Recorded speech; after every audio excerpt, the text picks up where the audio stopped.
Hello, my flower peeps. Today we're going to be apple tree planting. We're really worried about these trees. They were delayed in shipment for like 2 weeks, and they were just sitting in like a post office warehouse somewhere for 2 whole weeks. And I was really worried they were going to arrive dead, but I scraped off the bark here and they're still green underneath, so I have high hopes for them. Oh, that was a close call. Sweating bullets waiting for this package. He's taking 10 steps between where he's drilling the holes, because that is how many footsteps he had from this tree and to that hole. We're just so exact and perfectionist with measuring here. It's amazing. It's such a scientific approach. Now I'm just checking to see if they're lined up with the other two trees that have already been here for a couple years. Funny thing is, you'll see that they're not going to end up lined up at all when we're done, because it looks different from one way than the other way, but you'll see what I'm talking about later on in the video. So he's decided to remove the blackberry briars before he drills the third hole and I plant the trees. Now he's using this little weed cultivator tool that he got that he loves, and it works great for him. It's a little hard for me to get it to work correctly, but he loves it. I told him I think he's probably going to need the tractor because there's a lot of briars in this area and some of them are quite big.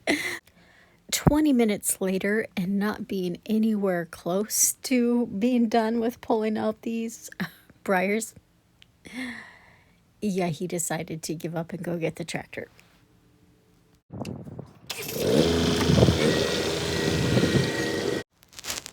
It's so much easier and faster with the tractor to scrape off the top layer of dirt to get the weeds off, especially with blackberry briars. And then once he hits a blackberry briar, he can just dig out deeper with the tractor to get the root out. And it goes so much faster than any weed tool that you could ever use.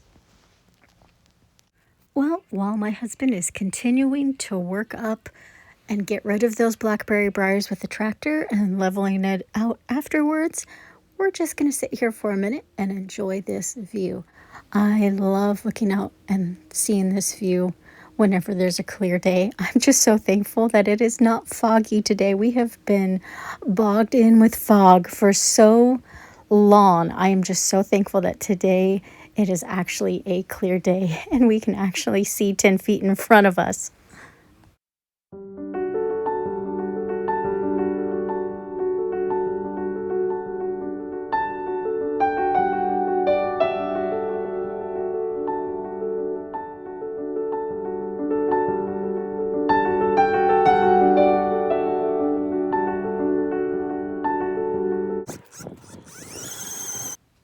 Time to get back to work. Just adding some biotone starter to help the roots. Now, before anyone might freak out about us planting these trees right away, we didn't. This is a different day from when they arrived. The day they arrived, we soaked them in water for 8 to 12 hours, and then we planted them the next morning. So this first fruit tree that I'm planting is a Granny Smith apple tree, and this was my first pick because I actually love Granny Smith apples. They are good for pies. My mom always used to make her apple pies with Granny Smiths because they're a tart apple. So if you put a recipe with sugar and a sweet filling, you kind of want a tart apple to balance that out so it's not sickening sweet. And so we always made our pies with Granny Smiths, and I actually enjoy the taste of them, just eating them as well. The cool thing about Granny Smiths is they are self-pollinating and good pollinating apple for other different apple types. They grow in zones 4 to 9. They get to be about 10 to 15 feet tall and wide, and they are cold hardy. They sometimes even can grow bear fruit in December.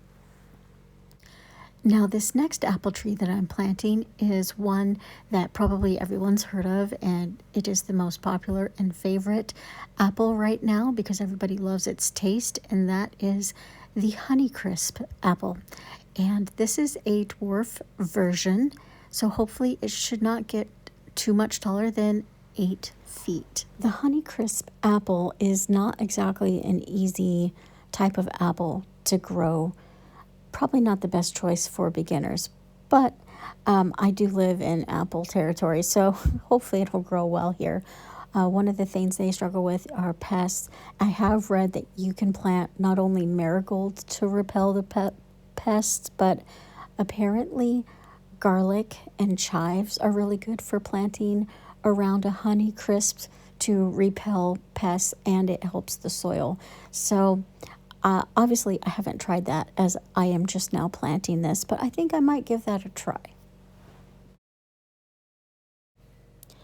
So this last apple tree that I am planting is a Fuji apple. And the cool thing about Fujis are they are sweet even before they get ripe. So you can pick them early and they will still taste good, which means they have a longer season for picking. They are also in zones 4 to 9, and they get down to, they're cold hardy down to -40. And they also have yellow leaves in the fall. So this is going to give me some pretty color during fall season. They get to be about 15 to 20 feet tall and wide. The Fuji apple is also a good apple for beginners. So that's it for apple tree planting, at least this year. Before we go, I wanted to show you how unstraight they looked from the side and the angle of the road versus how I lined them up. They definitely do not look straight from this side, from looking at it from the view of the road. Let's walk to the other side and we can see how they look.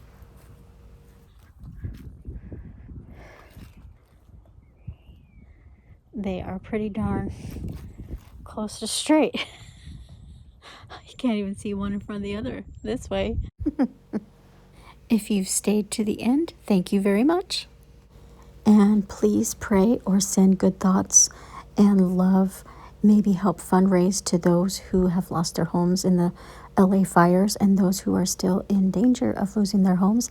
This was a picture taken by my uncle in his driveway. Fortunately, they are safe and their house is still safe.